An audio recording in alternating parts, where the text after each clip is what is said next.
Assalamualaikum warahmatullahi wabarakatuh. Baik, perkenalkan nama saya Salwananda Iskandar Tani dari Universitas Negeri Gorontalo, jurusan akuntansi. Di sini saya akan membahas mengenai aset tetap dan aset tak berwujud. Untuk materi pertama, yaitu aset tetap. Pengertian aset tetap dan kriteria aktiva tetap. Aktiva tetap adalah harta berwujud yang diperoleh dalam bentuk siap atau dibangun sendiri yang harus memenuhi kriteria sebagai berikut. Yang pertama, dimiliki dan digunakan dalam usaha atau yang dimiliki untuk mendapatkan, menagih, dan memelihara penghasilan dengan suatu masa manfaat yang lebih dari setahun. Dan yang kedua, tidak dimaksudkan untuk dijual dalam kegiatan normal.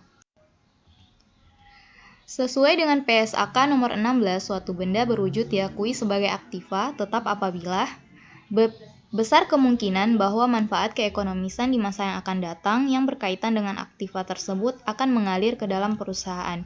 Yang kedua, biaya perolehan aktiva dapat diukur secara andal.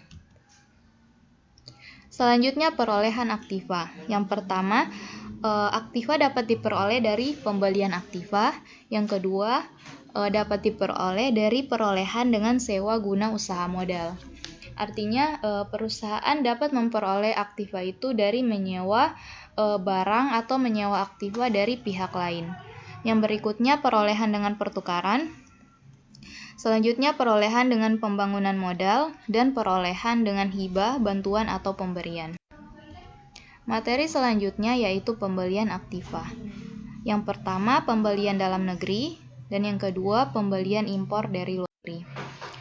Untuk pembelian aktiva dalam negeri, contohnya, pada tanggal 1 Januari 2012, PT Sisi membeli kendaraan operasional seharga 200 juta, belum termaksud PPN 10%. Maka jurnal yang dibuat oleh PT Sisi adalah di sini ada dua kriteria. Yang pertama, jika PT Sisi adalah pengusaha kena pajak. Jika PT Sisi pengusaha kena pajak, maka akan dikenakan pajak masukannya sebesar 10%. 10% dari 200 juta sebesar 20 juta. Jadi jurnalnya kendaraan didebit sebesar 200 juta dan pajak masukan didebit 20 juta terhadap kas atau bank dikredit sebesar 220 juta. Selanjutnya, jika PT Sisi adalah non-PKP, maka akan dikenakan tarif 100% dari pajak masukannya karena jika PT Sisi non-PKP maka tidak memiliki NPWP. Jadi jurnalnya kendaraan terhadap kas atau bank sebesar 220 juta. Selanjutnya, pembelian aktiva impor dari luar negeri. Contohnya, tanggal 1 Januari 2012, PT Sisi mengimpor komputer dari Taiwan dengan nilai impor sebesar 150 juta dan PPN-nya sebesar 10%. Jurnal yang dibuat oleh PT Sisi adalah untuk kriteria pertama, jika PT Sisi adalah PKP yang mempunyai API atau angka pengenal impor, maka kita harus mencari PPN masukannya dulu. Jadi PPN masukannya itu sebesar 10% dari 150 juta, yaitu 15 juta. Dan dikenakan PPh pasal 22 sebesar 2,5%. Jadi 2,5% karena PT Sisi ini mempunyai angka pengenal impor. Jadi dikenakan tarif pajak PPh 22 2,5% dari 150 juta. Selanjutnya, jika PT Sisi non-PKP yang mempunyai API, maka karena dia non-PKP, maka tidak memiliki NPWP. Jadi dikenakan tarif pajak 100% lebih tinggi dari PPN masukannya. Jadi 110% kali 150 juta sama dengan 165 juta dan dikenakan PPh pasal 22 sebesar 2,5% dari 150 juta. Jadi sebesar 3.750.000. Selanjutnya, jika PT Sisi adalah PKP yang tidak mempunyai API, maka hanya akan dikenakan tarif pajak pasal 22 sebesar 7,5%.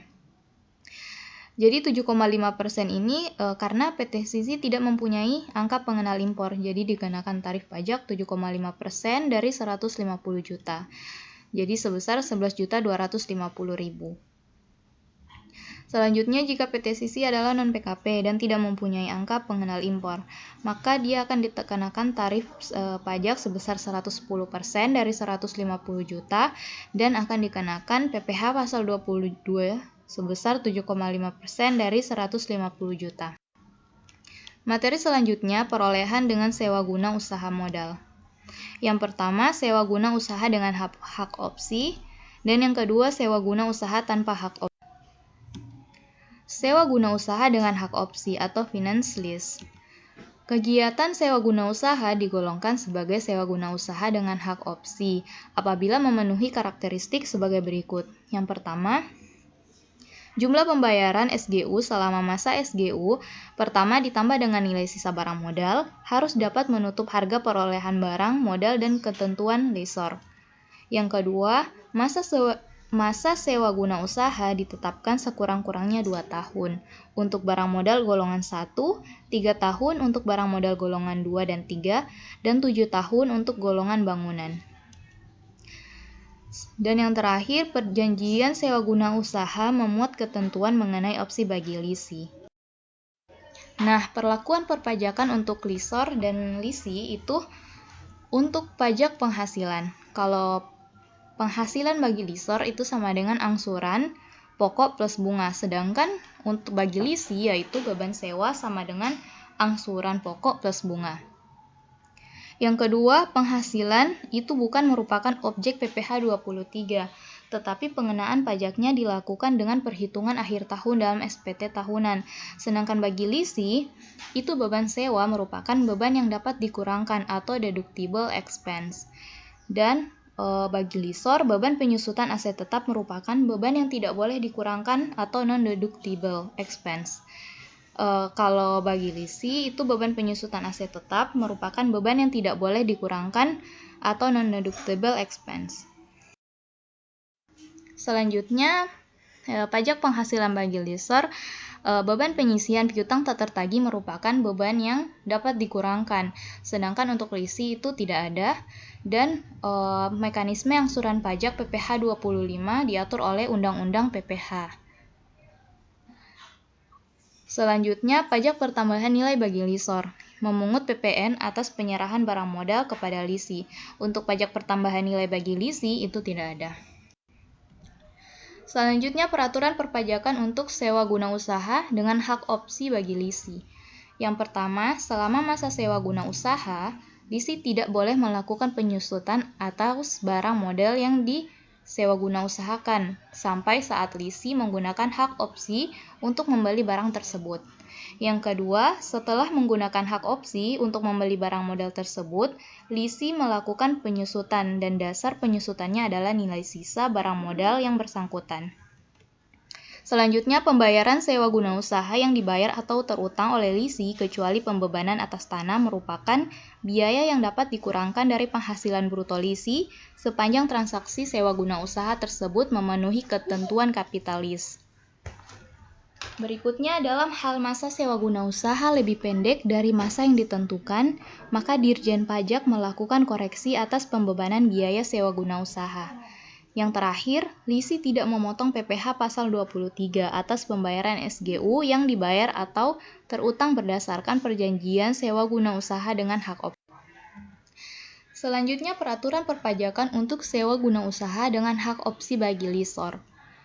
Yang pertama, penghasilan dikenakan PPh adalah sebagian dari pembayaran sewa guna usaha berupa imbalan jasa sewa guna usaha, yaitu seluruh pembayaran sewa guna usaha dikurangi dengan angsuran pokok. Yang kedua, lessor tidak berhak menyusutkan atas aset tetap yang disewa guna usahakan dengan hak opsi. Selanjutnya, dalam hal masa sewa guna usaha lebih pendek dari masa yang ditentukan, maka Dirjen Pajak melakukan koreksi atas pengakuan penghasilan pihak lessor. Yang keempat, lessor dapat membentuk dana cadangan piutang tak tertagih yang dapat dikurangi dari penghasilan bruto, setinggi-tingginya sejumlah 2,5% dari rata-rata saldo awal dan saldo akhir piutang. Berikutnya, kerugian sebenarnya yang disebabkan piutang yang nyata tidak dapat ditagih dibebankan pada perkiraan cadangan piutang tak tertagih. Berikutnya, dalam hal cadangan piutang tak tertagih, tidak atau tidak seluruhnya dipakai untuk menutup kerugian sebagaimana dimaksud, maka jumlah kelebihan cadangan tersebut diperhitungkan sebagai penghasilan. Sedangkan dalam hal jumlah cadangan tersebut tidak mencukupi, maka kekurangannya diperhitungkan sebagai kerugian. Berikutnya, atas penyerahan jasa dalam transaksi sewa guna usaha dengan hak opsi, leaser kepada lisi dikecualikan dari pengenaan PPN, tetapi penyerahan barang dari leaser ke lisi dikenakan pajak pertambahan nilai. Dan yang terakhir, besarnya angsuran PPh 25 setiap bulan bagi wajib pajak sewa guna usaha dengan hak opsi adalah sebesar jumlah PPh yang terutang berdasarkan laporan keuangan triwulan terakhir yang disetahunkan dibagi 12.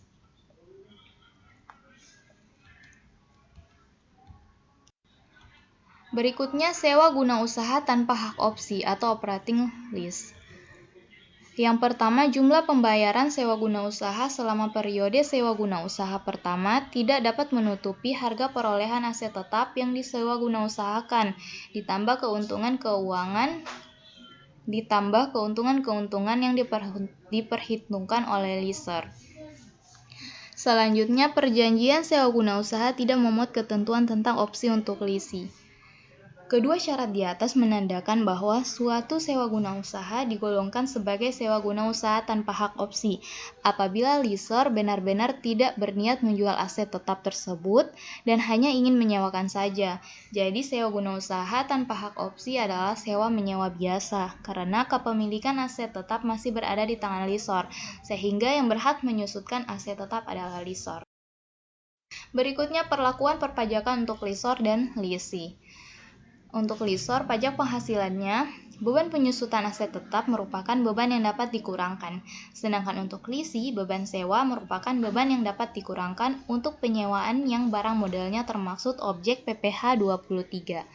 Berikutnya, penghasilan sewa merupakan objek PPh final atau PPh 15 atau PPh 23. Sedangkan untuk lisi, memotong PPh 23 atas pembayaran sewa.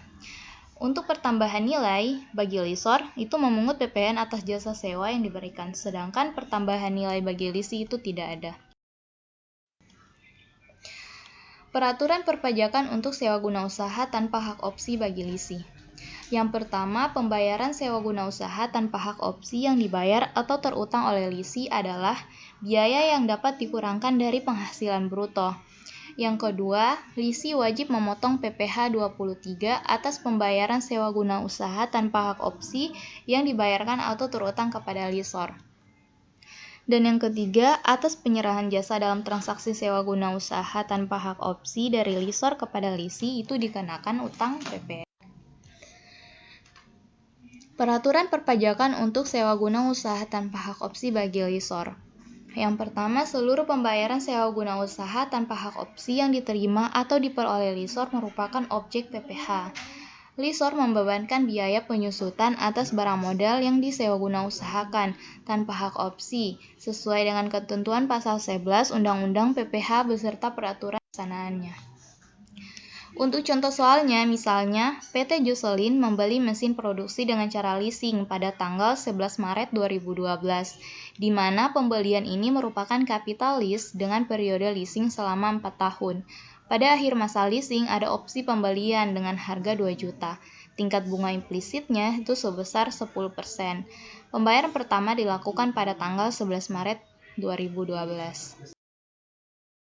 Jawaban bagi lisi itu merupakan present value atau PV leasing sama dengan present value IFA cicilan tambah present value IF nilai opsi. Untuk rumusnya cicilan kali 1 kurang 1 per 1 tambah I ini merupakan bunga implisitnya.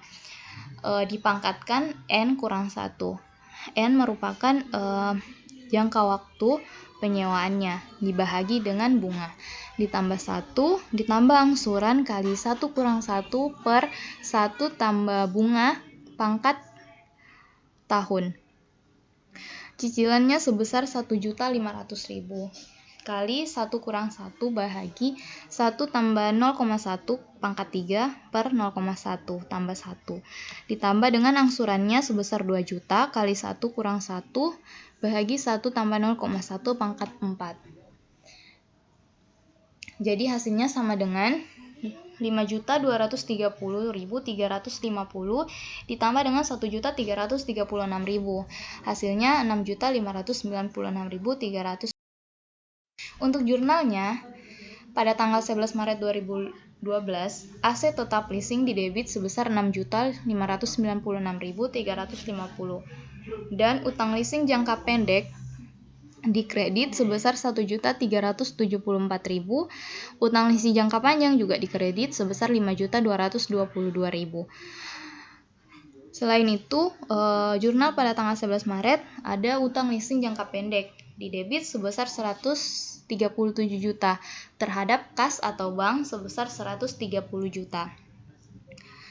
Pada tanggal 11 April, perusahaan menjurnal utang leasing jangka pendek didebit sebesar 137 juta terhadap beban bunga didebit sebesar 645 juta. Kas atau bank dikredit sebesar 783 juta. Setiap tanggal 11 tiap bulan selama tahun 2012 dilakukan pembayaran untuk utang leasing dan bunga leasing sebesar 10% dari sisa utang. Jurnal tanggal 31 Desember 2012, utang leasing jangka pendek didebit sebesar 1.649.000 terhadap utang leasing jangka pendeknya. Dikredit sebesar 1.649.000. Beban penyusutan aset leasing didebit sebesar 957.000 terhadap akumulasi depresiasi aset leasing dikredit sebesar 957.000. Untuk jawaban bagi lessor, yaitu penghasilan atas leasing ini akan dikenakan PPh badan sesuai tarif pasal 17. Materi selanjutnya yaitu penyusutan aset tetap.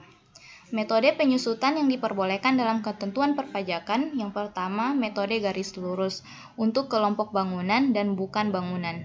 Yang kedua metode saldo menurun untuk kelompok bukan bangunan saja dan pada akhir masa manfaat disusutkan sekaligus. Dan yang ketiga metode jumlah unit produksi, menghasilkan pembebanan berdasarkan pada penggunaan atau output yang diharapkan dari suatu. Nah, ini ada klasifikasi kelompok harta.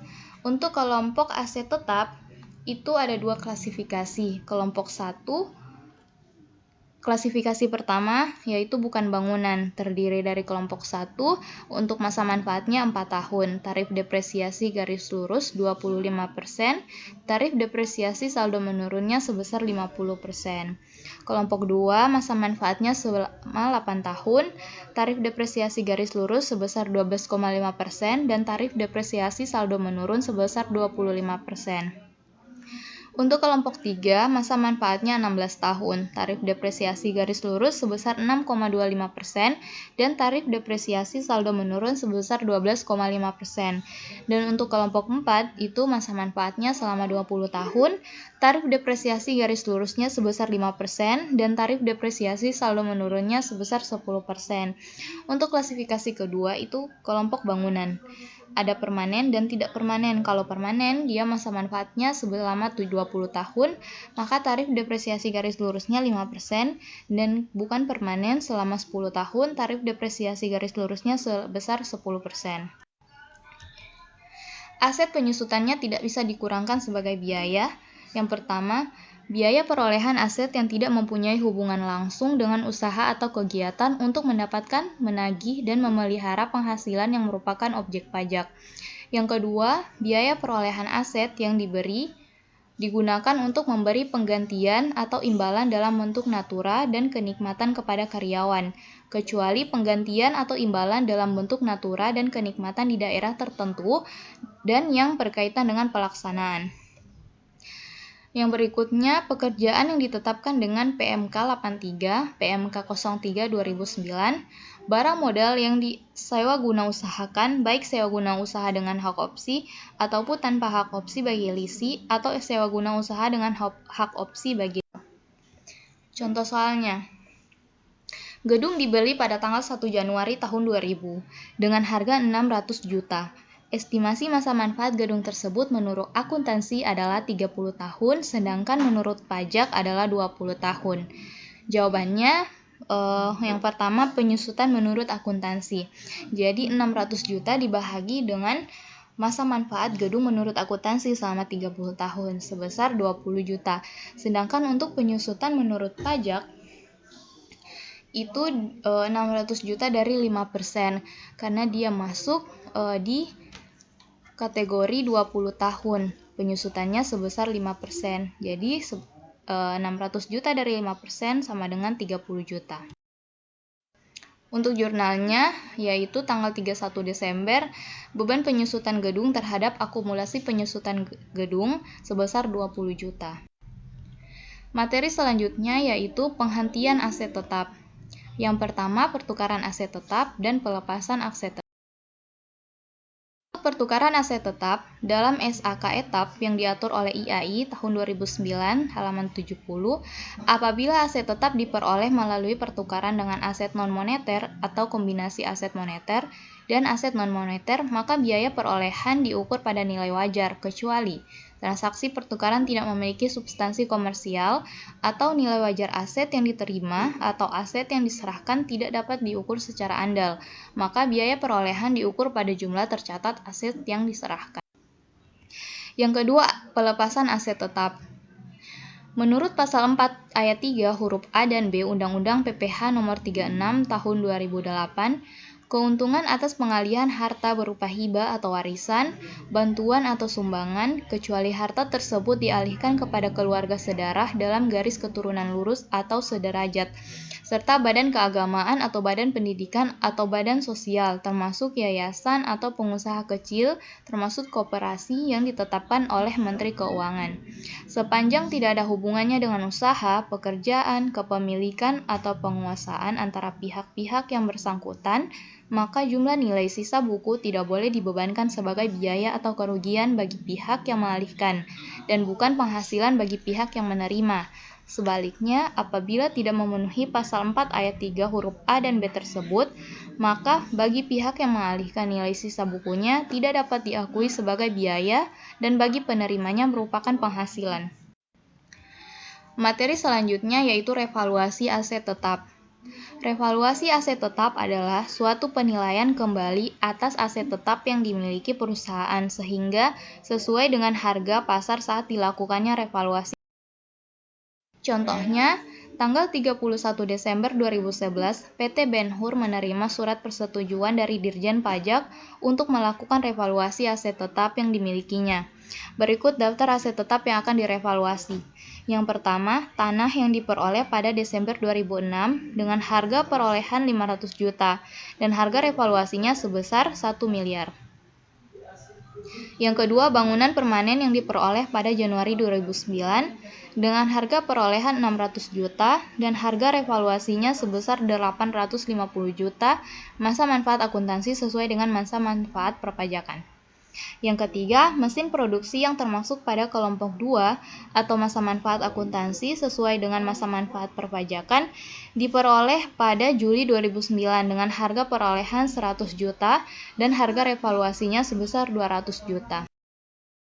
Penghasilan sebelum kompensasi rugi pada tahun berjalan sebesar 350 juta. Rugi fisikal yang belum dikompensasikan adalah sebagai berikut. Rugi tahun 2010 sebesar 150 juta, rugi tahun 2009 125 juta, dan rugi tahun 2008 sebesar 115 juta. Metode penyusutan aset tetap baik akuntansi maupun perpajakan menggunakan metode garis lurus. Untuk jawabannya, biaya perolehan tanah diketahui sebesar 500 juta.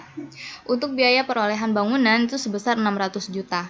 Akumulasi penyusutannya 90 juta. Jadi 90 juta didapatkan dari 600 juta dibahagi 20 kali 3. Hasilnya sebesar 510 juta.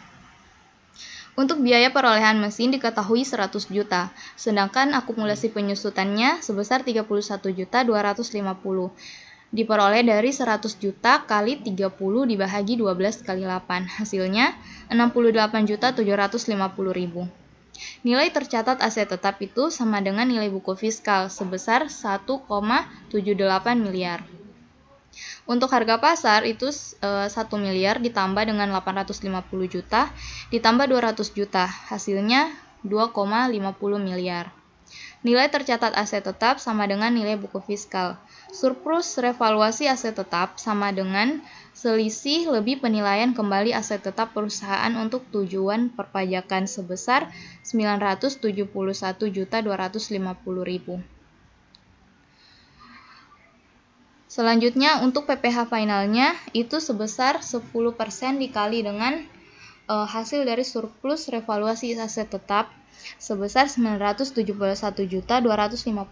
Hasilnya 97.125.000.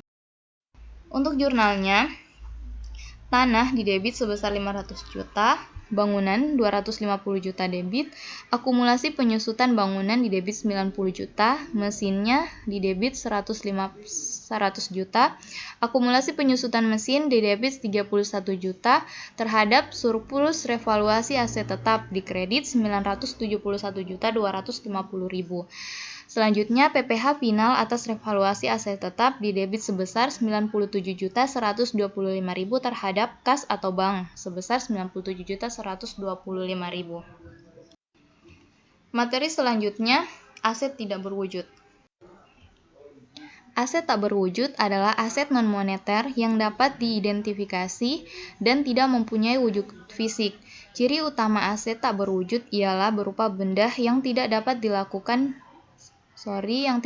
dilihat dan dipegang. Entitas dapat mengakui aset tak berwujud apabila jumlah pembayaran sewa guna usaha selama periode sewa guna usaha pertama tidak dapat menutupi harga perolehan aset tetap yang disewa guna usahakan ditambah keuntungan-keuntungan yang diperuntukkan oleh lessor. Yang kedua, perjanjian sewa guna usaha tidak memuat ketentuan tentang opsi untuk leasing. Contoh aset tak berwujud, yang pertama hak paten, yang kedua hak cipta, yang ketiga merek atau trademark, yang keempat goodwill, dan yang kelima waralaba. Harga perolehan aset tak berwujud itu yang pertama harga beli, termasuk biaya impor dan pajak, dan biaya-biaya yang dapat didistribusikan secara langsung dengan mempersiapkan aset hingga siap digunakan sesuai dengan tujuannya. Tarif penyusutan aset tak berwujud. Ada 4 kelompok. Untuk kelompok pertama, masa manfaat 4 tahun, tarif depresiasi garis lurusnya sebesar 25%. Tarif depresiasi saldo menurun 50%. Untuk kelompok 2, masa manfaat 8 tahun, tarif depresiasi garis lurus 12,5%. Tarif depresiasi saldo menurun sebesar 25%. Untuk kelompok 3, masa manfaat 16 tahun, memiliki tarif depresiasi garis lurus 6,25% dan tarif depresiasi saldo menurun 12,5%. Kelompok 4, 20 tahun, tarif depresiasi garis lurusnya 5% dan tarif depresiasi saldo menurunnya 10%. Contoh soal 1. PT Boki yang baru berdiri tahun 2008 telah menghabiskan biaya sebesar 50 juta untuk mendapatkan berbagai izin pengurusan pendirian perusahaan. Biaya tersebut diperlakukan sebagai aset lainnya dan memiliki masa manfaat 5 tahun, menurut pertimbangan pihak manajemen, sehingga oleh perusahaan diamortisasi dengan metode garis lurus. Di sini ada penyusutan dan cara kerja menurut pajak dan menurut akuntansi. Nah, penyusutan menurut akuntansi itu 50 juta dibahagi 5. Masa manfaatnya selama 5 tahun sama dengan 10 juta, dan penyusutan menurut pajak itu 50 juta kali 25%. Karena dia masuk pada golongan masa manfaat yang kedua selama 5 tahun. 20 jadi masa manfaatnya itu penyusutannya sebesar 25%. Untuk jurnalnya, tanggal saat mengeluarkan biaya, keterangannya aset lainnya terhadap kas atau bank sebesar 50 juta dan jurnal tanggal 31 Desember 2008 beban amortisasi terhadap aset lainnya sebesar 10 juta. 2. PT Hercules pada tanggal 1 Januari 2012 mengeluarkan uang sebesar 200 juta, belum termasuk PPN dan PPh pasal 26. untuk memperoleh waralaba dari McDolphin selama 4 tahun? Jawabannya, pajak pertambahan nilai atau PPN-nya sama dengan 10% dari 200 juta sama dengan 20 juta dan dikenakan PPh pasal 26 sebesar 20% dari 200 juta. Hasilnya sama dengan 40 juta. Penyusutan menurut pajak menggunakan metode garis lurus. Itu sama dengan 25% kali 200 juta sama dengan 50 juta dan metode saldo menurun. Tahun 1 50% kali 200 juta sama dengan 100 juta. Tahun kedua 50% kali hasil dari tahun 1 50 juta. Hasil dari tahun 1 100 juta sama dengan 50 juta dan tahun ketiga 50% dikali dengan hasil dari tahun 2 50 juta sama dengan 25 juta dan tahun keempatnya itu sama dengan 25 juta. Jadi 50% ini didapat dari tarif depresiasi saldo menurun selama 4 tahun. Tarif depresiasi saldo menurun selama 4 tahun sebesar 50%. Untuk jurnalnya tanggal 1 Januari 2012, waralaba dan pajak masukannya didebit sebesar 200 juta dan 20 juta terhadap utang PPh pasal 26 dan kas atau bank sebesar 40 juta dan 180 juta dikredit. Pada tanggal 31 Desember 2012, jurnalnya beban amortisasi terhadap waralaba sebesar 50 juta. 31 Desember tahun 2013, itu beban amortisasi terhadap waralaba sebesar 50 juta. Dan 31 Desember 2014, beban amortisasi terhadap waralaba sebesar 50 juta. Dan yang terakhir, tanggal 31 Desember tahun 2015, beban amortisasi terhadap waralaba sebesar 50 juta. Sekian penjelasan materi dari saya. Lebih dan kurangnya saya mohon maaf. Assalamualaikum warahmatullahi wabarakatuh.